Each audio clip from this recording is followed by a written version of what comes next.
INS news के तमाम group मेंबरान को मेरा सलाम। मेरी आप तमाम से गुजारिश है, हमारे यूट्यूब चैनल INS न्यूज को आप सब्सक्राइब करें। आपका सब्सक्रिप्शन हमारी हिम्मत अफजाई है। फिर एक बार आपसे गुजारिश करता हूं कि हमको सब्सक्राइब करें। जज़ाकल्लाह खैर, खुदा हाफिज। खातून हुफ़ाज़ कॉन्फ्रेंस का इनेकाद अमल में लाया गया है।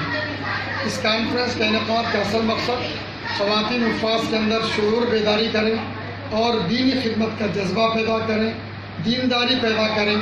रमज़ान मुबारक में तरावी और नमाज़ समात कुरान में कुरान पढ़ने और कुरानी आफाकी पैगाम को आम करने के लिए जिद्दोजहद करने के लिए जैसे अहम मकासद के तहत ये कॉन्फ्रेंस मुनक़िद की गई है। इस कॉन्फ्रेंस में रियासत के मुख्तलिफ इलाक़ों से करीब 500 ख़वातीन हुफ़ाज़ ने जमा हुए हैं और इस कॉन्फ्रेंस को मर्द व ख़वातीन हुफ़ाज़, उलमा, प्रोफेसर्स ने मुखातिब किए हैं। इस कॉन्फ्रेंस के अंदर के इनेकाद का असल मकसद ये है कि ख़वातीन हुफ़ाज़ जाग उठें और दीन के काम के लिए आगे बढ़ें और हिफ्ज़ के मदारिस का क़याम अमल में आ जाए। और अल्हम्दुलिल्लाह अभी तक 5000 से ज़्यादा ख़वातीन जामिअतुल मोमिनात से हिफ्ज़ तकमील किए हैं। हिंदुस्तान ही नहीं है बल्कि बैरून ममालिक में भी कुरानी तालीमात को आम करने में कोई कसर बाकी नहीं रखा है। अल्लाह से दुआ है इस कॉन्फ्रेंस के इनेकाद के सिलसिले में जो जिन जिन हज़रात ने ताउन किया उन सबको अजर अज़ीम अता फरमाए। और इस कॉन्फ्रेंस के अंदर ख़ास कर प्रोफेसर सिराजुर रहमान साहब, डॉक्टर मुज़फ़्फ़र हुसैन साहब, मौलाना सालम बावज़ीर साहब, उनके अलावा डॉक्टर मुफ्तिया रिज़वाना ज़रीन साहबा, डॉक्टर मुफ्तिया नाज़िमा अज़ीज़ साहबा, डॉक्टर मुफ्तिया तहमीना तहसीन साहबा, डॉक्टर मुफ्तिया आतिका तैयबा, नसरीन इफ्तिखार जैसे काबिल तरीन मुक़र्रिरात ने इज़हार ख़याल किया।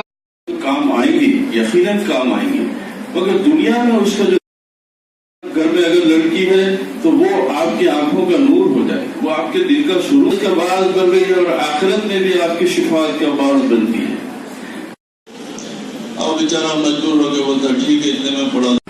वैसा नहीं कि हम लोग जो है सीरत नबी से दूर है, सीरत सहाबा से दूर है, तकरीरें सुनते हैं, वाज़ें सुनते हैं, खुश होते हैं, ताली बजाते हैं, नारे लगाते हैं, मगर जब खुद अपने ऊपर अमल का मामला आता है तो उसको जो है कोई ना कोई बहाना करके दूर हट जाते हैं। जब तक कि आप इनकी सीरतों को कम से कम कोशिश करिए अमल करने की, क्योंकि आज हमारा जो जवाब है, मैं एक छोटी सी बात अभी बोल देता हूँ। हमारी मुखालिफत मौजू से हटके है, मगर चूंकि बहुत सारी चीजें गैर मौजूद बोला मुझे से, अब ये भी एक बात गैर मौजू से हटके सुन लीजिए।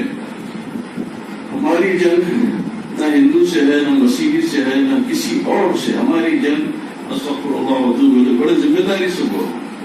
और मौलाना मुफ्ती है, फरमान मत लगाइए, गलती भी तौबा करा लीजिए कि हमारी जंग इस वक्त अल्लाह सुब्हानहू तआला से है।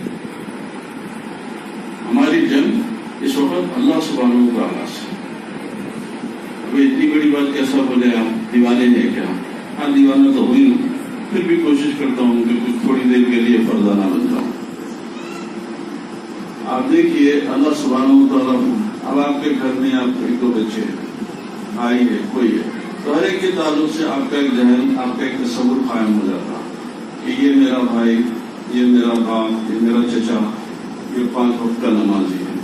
तो अगर उनकी एक वक्त नमाज कज़ा छूट गई तो आपको तकलीफ होती है। अरे 5 वक्त पाबंद 5 वक्त पढ़ने वाला शख्स ये नमाज को क्यों नहीं करा? इसी तरीके से एक शख्स नमाज पढ़ने वाला नहीं है, वो एक मरतबा पढ़ लिया तो आपको बहुत खुशी होती है। ये ज़ाती तजुर्बात है, इसे कोई इनकार नहीं कर सकता। तो अब बताइए कि आप अपने तस्वुर में किसी के बारे में एक चीज कायम कर लेते हैं कि इन ऐसे है, इन ऐसे